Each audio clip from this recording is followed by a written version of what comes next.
Christ's brethren slain. Well, yesterday we began our journey through this pagan Roman Empire, and we began with the 84-year window of peace, where our brothers and sisters in this time of relatively political, military, economic stability in the Roman Empire, where our brothers and sisters would bend their tongues as bow benders, and out of their mouths would go the sweet words of the covenant. They would go forth conquering and to conquer. And the events of the work that began in that first seal would ripple down through to the sixth seal, when the pagan empire would be so weakened that it would be relatively easy for Constantine to come and take that pagan Roman Empire, which we will consider, God willing, tomorrow and the day after. Well, from the relative time of peace, brothers and sisters, we then plummeted into this 31 years of civil war, where the Machaira, the badge of the rider, would do its work very, very well. And rivers of blood would flow through the streets of Rome as 2,000 a day were perishing in that city. It was awful. And here were men that sat upon the throne who boasted in the Pax Romana. We guarantee you peace. But they themselves, through their scrabbling for power, through bloodlust, they themselves were taking away the very thing within which they boasted. And we had those 5 emperors in the second seal: Commodus, Pertinax, Julian, Septimus Severus, and Geta. Well, brothers and sisters, things would get a lot worse in the Roman Empire, the pagan Roman Empire, before things ever got better, if they ever would, for the pagans. And so now we turn our attention to the third seal, and this, of course, would be 24 years of injustice. And we don't have 5 emperors on this occasion, but rather 4. We have Caracalla, Macrinus, Elagabalus, and Severus Alexander. Therefore, we begin our session this morning with reading from Revelation 6 and verses 5 through 6. And we read these words. And when he had opened the third seal, I heard the third living one say, John, enthusiastically, energetically, John, stand over here. You, as part of the cherubim, be a spectator. And look at the object. And the object before us is the pagan Roman Empire. And we've now moved into its particular phase whereby there would be awful famine and disease as a result of that terrible taxation that would be brought upon this empire. And therefore I beheld, John said, I was invited to come and see, and I did. And I beheld, and lo, a black horse. And he that sat upon him had a pair of balances. And I heard a voice in the midst of the 4 living ones say, a measure of wheat for a penny, and 3 measures of barley for a penny, and see thou hurt not the oil and the wine. That's an amazing statement, brothers and sisters, an amazing statement. You wait till we unpack that little verse and see how amazingly, historically, the history is poured into the mould of God's prophetic word. Well, we read, therefore, that I heard a voice. And it would be, brothers and sisters, in this black horse period. So we ask the question, is black a fitting colour or a fitting description of this part or time of the pagan Roman Empire? Well, you know, we could go to a couple of Old Testament quotations. Job 30 will do. In fact, if we went to Job 30, which time won't permit us to do so, brothers and sisters, when you go to Job 30, you could not read that chapter, coming away having read Job 30, elated with a spring in your step. You could not read that chapter, walking away delighted and enthused. It's an awful chapter. Job says in chapter 30, my skin is black.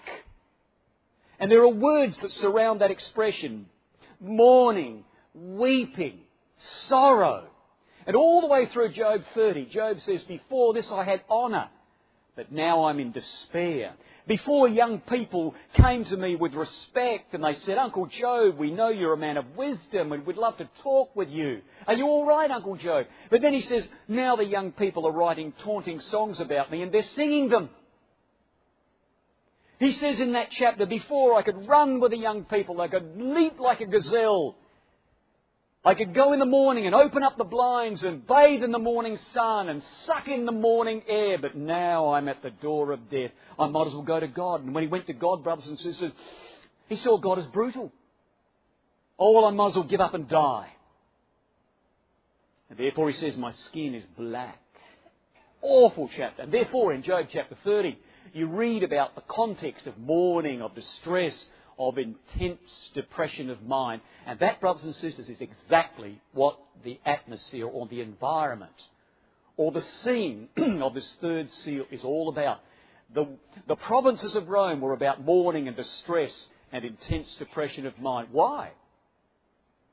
Well, it was all about the balances, you see. Because the one that sat upon the horse had a pair of balances, and it was all about, brothers and sisters, not justice. It was all about injustice. Do you know, Rome boasted in the Pax Romana, in Seal 2. Rome also boasted in equity. And therefore, it was not uncommon for our brothers and sisters in the time of the Apostle John to see coins like this, you see. You have the balances. You have the balances. You have the balances all through those coins. In fact, equitas, the personification of fairness. Equitas, the Latin word from which we get the word equity. There was no equity in Rome, brothers and sisters.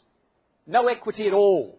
All these emperors thought about was themselves. Who cares about the population in Rome as long as I can live in a luxurious life form, as long as I can pay my army to do what I want to do? A shocking period, brothers and sisters, it was. And therefore, we read with respect to the seal that I heard a voice in the midst of the four living ones say, a measure of wheat for a penny, and so on. Now let's be very careful here. When it says there, a voice, we're not talking about the people in the provinces who were saying, oh, this is awful. This is awful. They weren't lamenting, the people in the provinces, about what was happening to them. This is not the voice of the people crying to their pagan gods. This voice is the voice of the judiciary. These are the lawmakers. And the voice that went out was a law of tax. Now, you know, you get that, brothers and sisters, as an example from Ezra 1 and verse 1.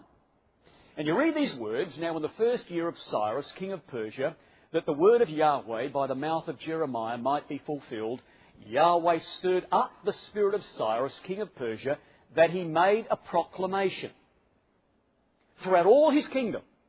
And he put it also in writing, saying, now in your margin of Ezra 1 and verse 1, you'll find that made a proclamation in your margin is caused a voice. So you see, from the judiciary in the times of Cyrus, a voice went out. And that is exactly what we have here in this third seal. Therefore, this voice were the decrees and the laws that were issued and carried out by those in authority. Now, brothers and sisters, every now and then you read a little verse or a portion of a verse couched in other verses that really encourages you and gives you a lift. There is one such verse right here. This awful decree of taxation, this awful burden that would fall upon those who lived in the Roman Empire.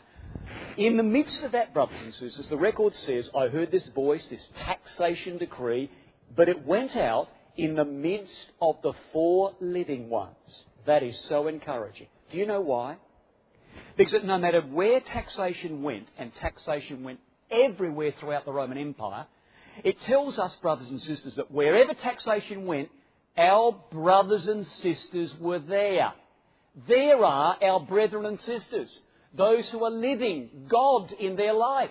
These are the cherubim. These are those who are manifesting the Father in their life, which means that the 84-year window of bow bending was so effective that by the time we get to the third seal, our brothers and sisters are all over the empire. What a lovely thing that is. What an encouraging thing that is, that God was at work. The angels were at work and encouraging and supporting our brothers and sisters. Well, we read this statement, this measure of wheat for a penny, 3 measures of barley for a penny, but don't act unjustly by the oil and the wine. Now look, you can't pick up a history book and say, well, who said this? Who made that quotation? Was it Caracalla, or was it Macrinus, or was it Elagabalus, or maybe Severus Alexander? Couldn't have been Commodus because he was too busy being Hercules. He wouldn't have said anything that was sound or interesting. So here, brothers and sisters, we've got a law, but this is not something that the emperor said. This is a sign law. This is a statement put there by the revelator to show us, as an example, how bad this time period of the Roman Empire was. I'll give you an example. We won't turn there, but if you were to go through Exodus chapter 4, all the way through Exodus chapter 4, you would hear the words voice, speech, speak, mouth, voice, speech, mouth. And intertwined through that, you will see this is a sign. Your mouth will be a sign. So all the way through Exodus 4, you get this idea of sign and speech, sign and mouth, very much after the same manner here in Revelation chapter 6. Do yourself a little favour and work through Exodus 4 and do the comparison, you see, of this particular verse in Revelation 6. It will open up some very interesting doors for you with respect to your Bible study. Well, brothers and sisters, what does this mean? A measure of wheat for a penny, 3 measures of barley for a penny, but don't hurt the oil and the wine. If you were to see this in the Greek, you would read it this way. A koinix of wheat, a denarius. 3 koinixes of barley, a denarius. So you see, barley was the poor man's food. You get more barley for your money than you would wheat, you see. But the oil and the wine, in the Greek, thou mayest not act unjustly buy. Now, what does this mean? Well, brothers and sisters, if you know something about the planting and harvesting calendar of Israel, you will know that they harvested the barley and the wheat first. And then later on in the harvesting cycle, they harvested the olives and the grapes. So what we have here presented is a 24-year period of a planting and harvesting cycle. Or there were farmers. They weren't farmers with olives and grapes and wheat and barley. They were tax farmers in the Roman Empire. Quite a fitting little symbol we're using here. But this is it. In the beginning of the planting cycle, if you like, in the beginning of this 24 years, things were awful. Awful. At the wheat and the barley, beginning of this harvesting period. But as you get toward the end of this 24 cycle, symbolically represented here in Revelation 6, things would be eased. Don't hurt or act unjustly by the oil and the wine. Can you see what God's doing? He's taking us from the beginning of the 24-year period and moving us through to the end, and things get dramatically better. See how that works historically, brothers and sisters? Well, many of us would know this, of course, with respect to a denarius. We would be very familiar, for instance, with Matthew chapter 20 and verse 2, where if you work for a day as a labourer, you would receive a denarius. So think about that. I've worked all day, I receive a denarius. When I get my penny or my denarius, I'm able, brothers and sisters, to buy food that would support a man of moderate appetite for one day. So I'll get my penny, I buy my meal for one day. Now I reckon that in America, very much like Australia, roughly you would probably earn, $100 a day for a labourer, unskilled labourer, $100, maybe. Let's use $100. So you get $100, and with that $100 you buy enough to sustain you with moderate appetite for a day.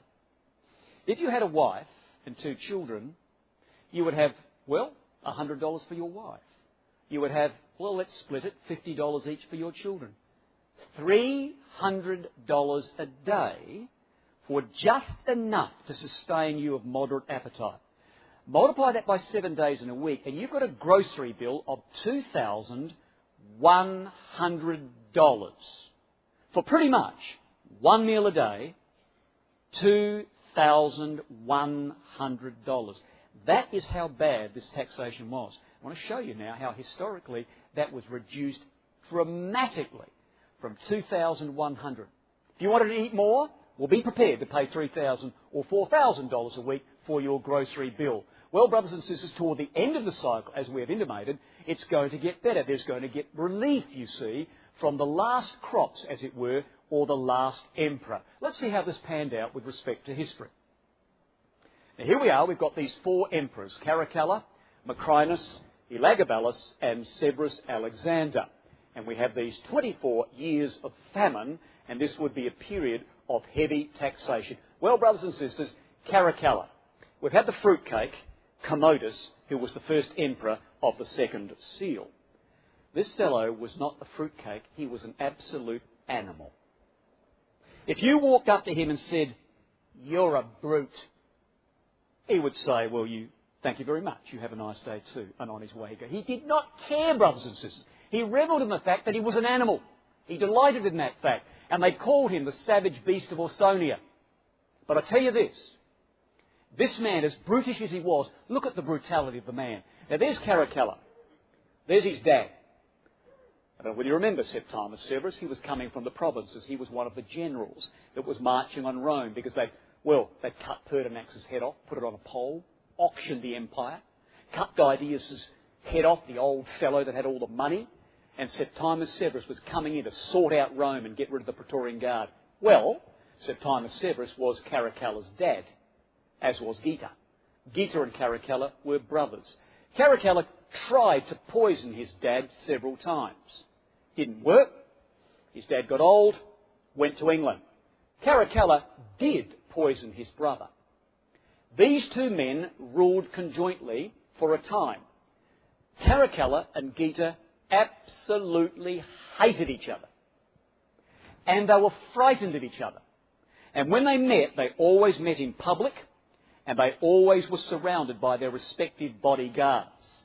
Well, he was an animal, brothers and sisters, but I say this, even though he was an animal and a brute and a rogue and a ruffian, he wasn't interested in persecuting the brothers and sisters.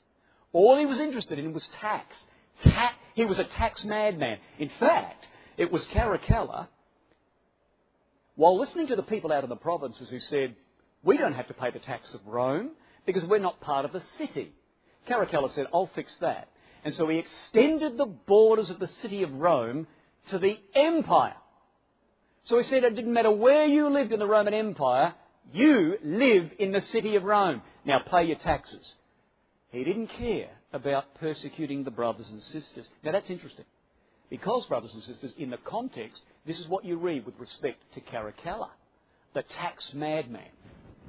Larousse, in its historical writings, and page 217 and 218 says this: "The growing cost of the armed forces and the inflation which accompanied it compelled the emperors to increase existing taxes and to invent new ones." Now listen to this. "The voice went out among the 4 living ones." Right? Now listen to these words. Says the historian, "The spirit of the times was, moreover, very susceptible to the message of Christianity, which made great advances." Do you see that, brothers and sisters? There's the historian writing that. And God said, the voice of taxation, the burden of taxation, no one escaped. And wherever tax went, there were our brothers and sisters. And the historical writings say that, confirming, if the Bible ever needed confirming, that was in fact the case. Well, brothers and sisters, Macrinus came on the scene. He was the workmate of Caracalla. Well, he dealt with him. Macrinus bumped Caracalla off, as you would expect your workmates to do if they want to advance up the ladder of reputation. And then, brothers and sisters, the Roman world, or the Roman people, or the Praetorian Guard said, "Now look, we need morality back in the Roman Empire. So let's look for somebody who's got, well, reasonable morals." And they looked around and they went over to the east, and there was a fellow over in the east called Elagabalus. He was a high priest of the sun. They brought him over thinking that he would bring some measure of morality to the empire. Brothers and sisters, this man was an animal. Commodus was a fruitcake. This man, Elagabalus, was a debauched sensualist. What this man did in private and in public shamed hardened Roman soldiers. Roman soldiers out there in the province were embarrassed. Embarrassed. And you know what they did out in the provinces? You know what the hardened Roman soldiers must have seen in the provinces, and they were embarrassed by what that man did. He's got to go. And so they looked around for someone else that might bring some measure of morality, if you could have morality in a pagan empire. And they looked around, brothers and sisters, and they saw a young boy, 17, Alexander or Severus Alexander, and they brought him to the throne. And I'll tell you this, the first thing that Severus Alexander did when he came to the throne was reduce taxation not by 1/30th. He came in and reduced taxation to 1/30th. Therefore, your grocery bill went from $2,100 to $70. And the Bible says, do not act unjustly toward the oil and the wine. Isn't that interesting? God just puts a little sentence in and says to us, do some homework. Do some research. Look at the way that I structure this book and look at the prophecies through which history is going to be poured. What an astounding thing, brothers and sisters. Well, that's the third seal. 4 emperors. 5 emperors here, 5 emperors here, and 4 there. All things are going to get a lot worse, brothers and sisters. We're now going to enter into the 4th seal. No longer are we going to be looking at 5 emperors, or 4 emperors, because by the time we come to the 4th seal, there are 39. And almost all of those 39 emperors and the would-be emperors along the way died violently. This is death. The rider is the name death. Well, brothers and sisters, we read these words. And when he had opened the 4th seal, I heard for the final time, John, this is the last time we're going to invite you to stand with us, because the object is going to change in the 5th seal. No longer in the 5th seal is the object going to be the Roman Empire. In the 5th seal, the object is going to be the brothers and sisters in Christ, you see. So the last invitation to John is, come and see. And John, in verse 8, looked, and behold, a pale horse, and his name that sat upon him was Death, and the grave followed with him. And power was given unto them, the grave and death, over the 4th part of the earth. Listen to the detail. To kill with a sword, and with hunger, and with death, and with the beasts of the earth. God just doesn't say it's going to get worse, and things are going to happen so a lot of people die. God meticulously caused all of those words to be written out in such detail that would mentally arrest our minds. Well, brothers and sisters, a pale horse. I think some of you would have this in your Bibles. It is the Greek word chloros, from which we get the word chlorophyll, the green substance that plants produce. So what we've got here is an old, shuffly, decrepit, skinny-breathed horse. And it's yellowy, pale green, sickly colour. It's the kind of colour that some old people go just before they're about to die. Awful. And so, brothers and sisters, if Gibbon, the historian, were to give a succinct sentence to capture the spirit or the time of this 4th horse, what Gibbon would simply say, as he did, is this: the animating health and vigour of the empire were fled. Chloritic, the medical term for the colour that old people go just before they're about to die. Chloritic, chloros. Well, brothers and sisters, we read in the record with respect to the 4th seal that power was given to death and the grave over the 4th part of the earth. How accurate is the Bible? The 4th part of the earth? The 4th part of the Roman earth? What are we talking about? Well, do you know that Diocletian, who was the last emperor of the 4th seal, the first emperor of the 5th seal was Diocletian as well. Diocletian, the last emperor of this seal, actually divided his empire into a tetrarchy, into a rule of 4, for ease of administration. And so therefore, Diocletian came on the scene, the empire was divided into 4 parts. Well, that's convenient, isn't it? Of course, God said a 4th part of the earth would be judged. And so what we see here, therefore, historically, brothers and sisters, there are the 4 parts, and God is particularly in this verse singling out judgment to be brought home to the very heart and soul of the empire, right there. Italy, Rome. So the very heart and soul of the empire was going to be judged. And once that collapsed like a domino effect, the other portions of the empire would likewise collapse, and ready for the final overthrow of the sixth seal. Well, brothers and sisters, there are our detailed words. To kill with a sword, with hunger, with death, and with the beasts of the earth. We've already alluded to the fact that this sword is the Rhomphaia, different from the Machaira. We also made mention of the fact that there was this fellow called Maximin, who was the first emperor of this fourth seal. And very briefly, when we looked at the Rhomphaia, the Thracian sword, we said this fellow came from Thrace. Brothers and sisters, Maximin, the first emperor of the fourth seal, Maximin was an absolute monster. Maximin, brothers and sisters, was 8'6" tall. And there he is, this great big monster, this Thracian peasant, walking around. Well, you don't walk when you're 8'6" tall, brother, you lope. So this great big monster is loping around Thrace. And as he's loping around, brothers and sisters, he wants to impress the emperor. Well, who wouldn't impress you if you were 8.5 foot tall?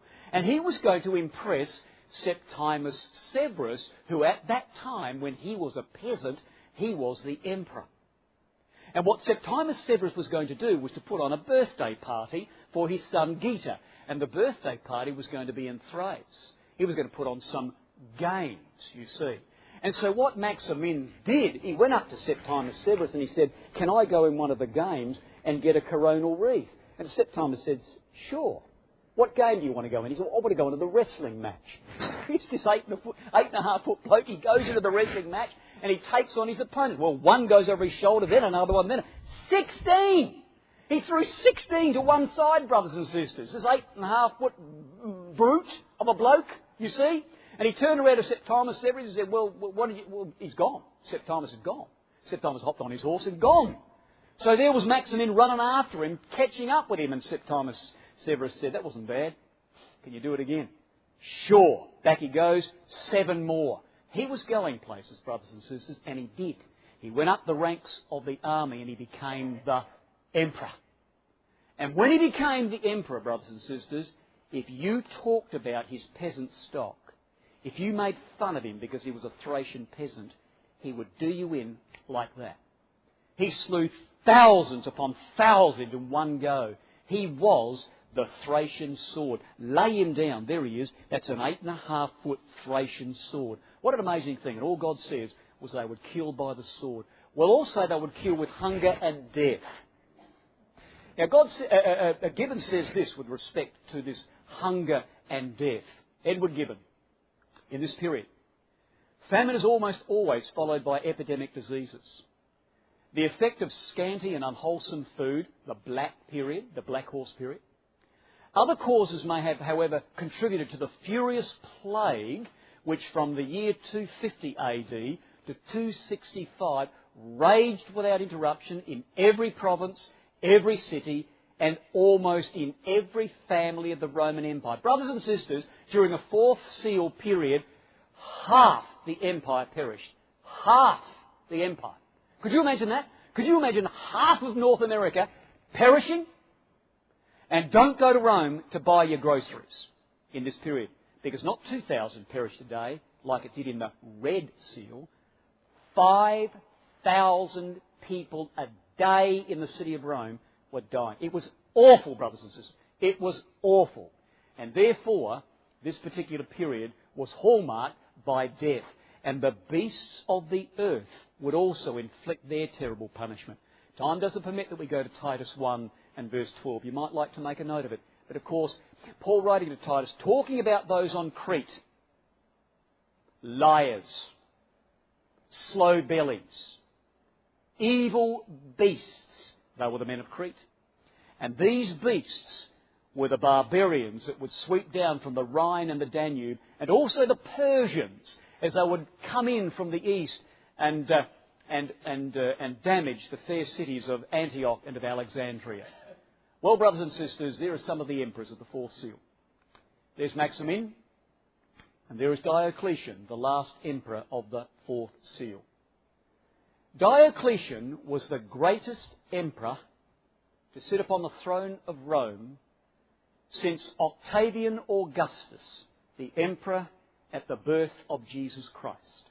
This man was going to achieve things that few emperors had ever achieved in the past. And we read, brothers and sisters, with respect to this fourth seal, that it would be 68 years of murder, disease and famine. Now I'm going to move through this very quickly, time being the enemy. We're going to do some cutting and pasting. In comes, brothers and sisters, at the end of the fourth seal, in comes Diocletian, the first emperor of the fifth seal. Funny man, Diocletian. Could not understand the Christians. Could not understand them. He didn't want to persecute them. He knew that if you persecuted the Christians, he did in the end, mind you, but he knew that if you did it, it would make them more intense in their bow bending. He did not want to make martyrs out of them. He wanted the Christians to encompass in his fold. And therefore, he said to himself, I could see him walking up and down in his home with his wife, what is wrong with these fundamentalists? What is wrong with these Christians? Why don't they go to our festivals and buy our trinkets? Why don't they engage themselves in the activities that we engage ourselves in? Why don't they go to a baseball match and stand up and sing the national anthem? Why can't they stand up and salute the flag? We go down to Egypt and worship the god Isis. The Egyptians come up to us. They worship our God. Plenty of gods to go around. We'll accept the Christian God if they will only accept ours. He did not want to persecute them, but he was goaded by his understudy, Galerius. And Galerius said, it's the Christians, it's the Christians. Get rid of the Christians and you'll get rid of the crises. And so he did. He started an intense persecution of our brothers and sisters. And therefore, brethren and sisters, the fifth seal. And when he opened the fifth seal, I saw under the altar the souls of them that were slain for the word of God and for the testimony which they held. And they cried with a loud voice, saying, How long, O Lord? Do you know, brothers and sisters, this is the only place in the Apocalypse that they use the word despot. They call God despotes to their brothers and sisters. How long, O despotes? And tomorrow I'll show you why they called God a despot, the only place in the Apocalypse. How long dost thou not judge and avenge our blood on those that dwell upon the earth? Well, brothers and sisters, time does not permit we look at that, nor that, nor that. Brothers and sisters, they cried, and they were the souls under the altar.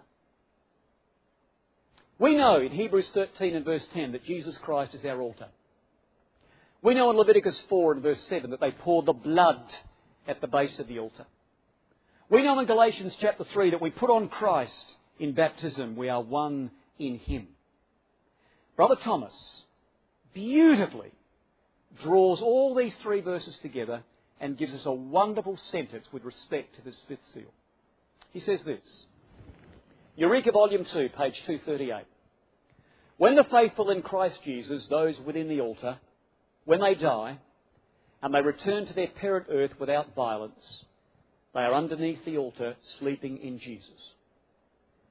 But if they are made to lie underneath the altar by the blood-shedding cruelty of the enemy, their souls are said, as in the language of the fifth seal, to cry with a great or loud voice for the judicial vengeance on the murderers who poured out their soul blood unto death. What an amazing sentence that is. And so, brethren and sisters, they cried with a loud voice. And we finish our study on this note. When they cried with a loud voice, brothers and sisters, our brethren and sisters who lived in this period, we ask the question, how would a man pray in that time period of the awful persecution of Diocletian, who was determined to bring back the glory of pagan Rome, who was determined to embellish the pagan temples and to get rid of this backwater religion called the Christians, you see? How would a man pray in an arena like that as they poured bitumen over him, tar, and lit him? And as the intense flames went up his body, how would a man pray, brothers and sisters? Our brother, a father, a brother to others, a grandfather, how would he pray with those flames inflicting that awful punishment? Would it be the sort of a prayer that halfway through the prayer he would drift off to sleep? And how would a woman pray, brothers and sisters? A mother, a daughter, a granddaughter. How would a woman pray? Dragged into this arena and facing blood-lusting animals, knowing that when she goes into that arena, she'll never leave. She'll be torn apart by those beasts, much to the delight and the joy of the crowd. And as she went into that arena, she would gag at the stench of entrails and blood. And so awful was the smell in those arenas that they rigged up perfume sprays and they sprayed the audience lest they gag at the stench of that awful spectacle. How would our sister, a woman, pray, brothers and sisters? Would it be the sort of a prayer that halfway through the prayer she would drift off into the mundane things of life? We know something of their world. They know nothing of ours. And one day they're going to come to you. When we're at Sinai, they're going to come to you and they're going to ask, how did you overcome? How did you overcome the awful persecution that they know is only the lot of those who follow Jesus Christ? They know nothing else. What are you going to say to them? Well, it was hot at the Bible school. And the speakers went too long. Or I went to the meeting and there was a brother that I didn't get on with and I didn't want to face him because he upset me. I didn't like what the sister said about me. Are we going to say that, brothers and sisters? We'll be embarrassed to say that to our brothers and sisters. I'm not saying we have to be dragged through the arena like they did. But brothers and sisters, we need to really, really align our minds, as our brother Philip has been showing us so wonderfully. Align our minds as to where we are. Are we truly following Jesus Christ? Are we truly a witness to Him? As our brothers and sisters surely were. Well, brothers and sisters, the cry went up, how long? And God willing, in our study tomorrow, we're going to see that God is going to answer that prayer. In our third study, God answers the prayers of the saints, and lo, there was a great earthquake, paganism cast out.